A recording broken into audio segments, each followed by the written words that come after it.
ଥିଲୁ ସାରା ଜୀବନ ସାଥୀ ହୋଇ ହାତରେ ହାତ ଧରି ଚାଲିବାକୁ।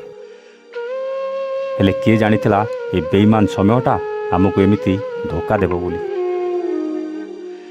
ଆଉ ମୋ ହାତରୁ ତୁମ ହାତକୁ ଛଡ଼େଇ ନେଇ ଅଲଗା କରିଦେବ ବୋଲି।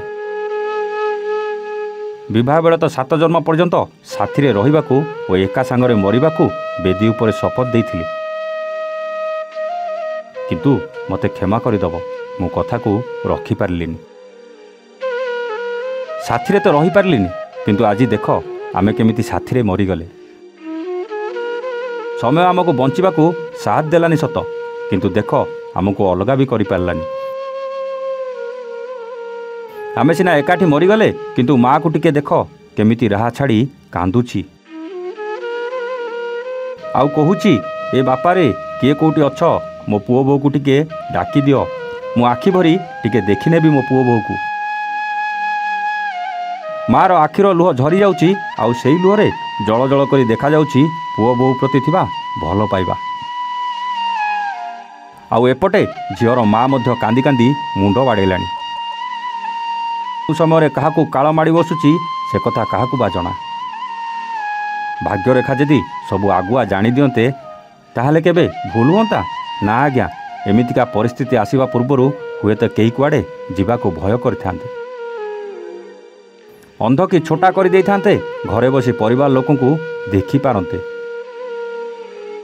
କିନ୍ତୁ ଦୈବ ଦାଉ ସାଧିଲା ପରି ଅକାଳରେ ଦୁଇଟା ନିରୀହ ଜୀବନ ନେଇଗଲା।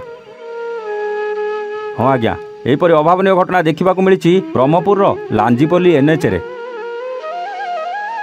ଦୁର୍ଘଟଣାରେ ସ୍ୱାମୀ ସ୍ତ୍ରୀଙ୍କ ମୃତ୍ୟୁ ଘଟିଛି। ସୂଚନା ମୁତାବକ ମୃତକ 2 ଜଣ ହେଲେ ଦୁର୍ଗାପ୍ରସାଦ ମିଶ୍ର ଓ ଚିନ୍ମୟରାଣୀ ମିଶ୍ର। ଦୁର୍ଗାପ୍ରସାଦ ମିଶ୍ର ଏବଂ ତାଙ୍କ ପତ୍ନୀ ଚିନ୍ମୟରାଣୀ ମିଶ୍ର କନିସିରିରୁ ବ୍ରହ୍ମପୁର ଅଭିମୁଖେ ବାଇକ୍ ଯୋଗେ ଆସୁଥିଲେ। ହେଲେ କିଏ ଜାଣିଥିଲା ସେଦିନ ରାତି ତାଙ୍କ 2 ଜଣଙ୍କ ପାଇଁ ହେବ ଶେଷ ରାତି। ସେହି ସମୟରେ ବାଇକ୍ର ପଛପଟୁ ହଠାତ୍ ଏକ ଟ୍ରକ୍ ଆସି ଧକ୍କା ଦେଇଥିଲା। ଫଳରେ ଘଟଣାସ୍ଥଳରେ ହିଁ ସ୍ତ୍ରୀ ଚିନ୍ମୟରାଣୀଙ୍କ ମୃତ୍ୟୁ ହୋଇଥିଲା। ଏହା ଦେଖି ସ୍ଥାନୀୟ ଲୋକେ ତୁରନ୍ତ ପୋଲିସକୁ ଖବର ଦେଇଥିଲେ। ଖବର ପାଇ ଘଟଣାସ୍ଥଳରେ ପୋଲିସ ପହଞ୍ଚି ଗୁରୁତର ଅବସ୍ଥାରେ ଦୁର୍ଗାପ୍ରସାଦକୁ ବଡ଼ ମେଡିକାଲ ପଠାଇଥିଲେ। ସେଟା ଡାକ୍ତର ତାକୁ ମୃତ ଘୋଷଣା କରିଥିଲେ।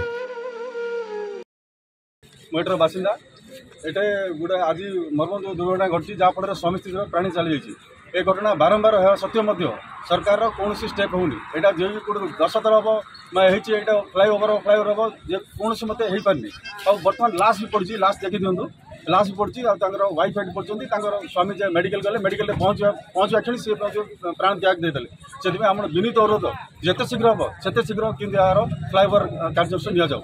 କୋଉଠି ଫ୍ଲାଇଓଭର କରାଯାଉ। ଏଠି ବର୍ତ୍ତମାନ ଗାଡ଼ି ବି ଆସିଲାଣି, ଲାସ୍ ନେବା ପାଇଁ ଆସିଲାଣି।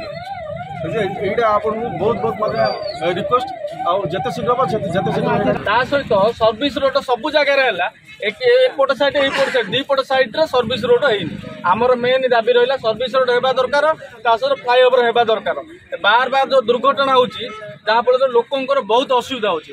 ଆଜି ଏମାନଙ୍କ ସହିତ ହେଲା, କାଲି ଆମର ରିଲେଟିଭ ମାନଙ୍କ ସହିତ ହେଇପାରେ। ସେଥିପାଇଁ ଆମର ଦାବି ରହିଲା ଫ୍ଲାଇଓଭର ହବ, ସର୍ଭିସ ରୋଡ ହବ, ଗୋଟେ ପରମାନେଣ୍ଟଲି ଆମ ସଲ୍ୟୁସନ। ଏହି ଦୁର୍ଘଟଣାକୁ ନେଇ ଉତ୍ତ୍ୟକ୍ତ ଲୋକେ ବହୁ ସମୟ ଧରି ବିଳମ୍ବିତ ରାତି ପର୍ଯ୍ୟନ୍ତ ରାସ୍ତାରୋକ କରିଥିଲେ। ଏକ ଫ୍ଲାଇଓଭର ବ୍ରିଜ୍ର ନିର୍ମାଣ ଦାବି ନେଇ ରାସ୍ତା ଅବରୋଧ କରିଥିଲେ ସ୍ଥାନୀୟ ଲୋକେ। ଘଟଣାସ୍ଥଳରେ ବୈଦ୍ୟନାଥପୁର ପୋଲିସ, ଟ୍ରାଫିକ ପୋଲିସ ପହଞ୍ଚି ଉତ୍ତ୍ୟକ୍ତ ଲୋକଙ୍କୁ ବୁଝାସୁଝା କରିବା ପରେ ରାସ୍ତାରୋକ ହଟିଥିଲା। ସେପଟେ ଟ୍ରକ୍ ଡ୍ରାଇଭରକୁ ପୋଲିସ ଅଟକ ରଖି ଅଧିକ ତଦନ୍ତ କରୁଥିବା ସୂଚନା ମିଳିଛି। ଗଞ୍ଜାମରୁ ଜଗନ୍ନାଥ ସାହୁଙ୍କ ରିପୋର୍ଟ, A1 ଓଡ଼ିଆ।